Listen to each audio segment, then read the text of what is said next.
horrendous catnapping case we have today. Using the hair I found on the ground at the crime scene, I'm going to run a polymerase chain reaction on it. This will denature the DNA, allow the strands to separate, be replicated, so that the DNA will go through the process of annealing and extension.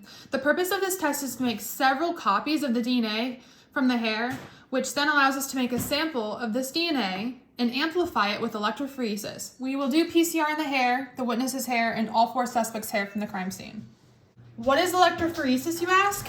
It is when we load specific DNA into the negative pole of the gel. This gel acts as a medium for the DNA that we put in the wells to travel through. The gel is negatively charged at this end and positively charged at this end.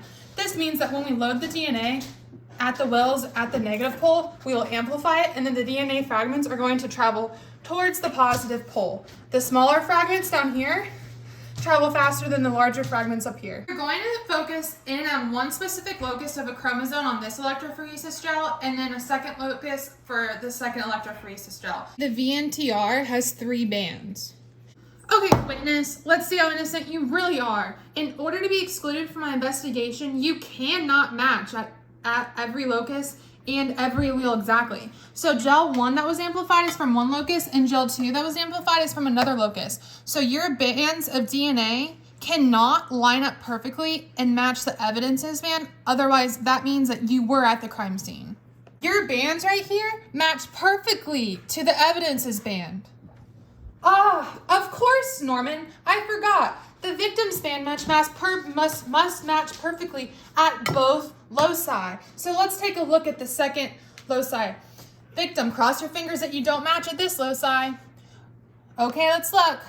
Here's the evidences bands. Here's your bands. You do not match perfectly. That means you're excluded. Suspect 1. Let's play Who Wants to Be Excluded from the Crime Scene. Okay, as we can see here, your bands do not match at loci 1. See, they don't match. And they do not match at loci 2. You are excluded. Suspect 2, let's take a look at loci 2 sample 2.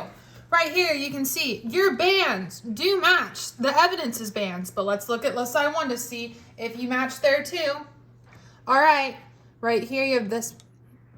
Nope, you do not match. You are excluded. Suspect 3, let's look at locus 1. Your bands do not match up there, so excluded. And your bands at here do not match up with the evidences at locus 2.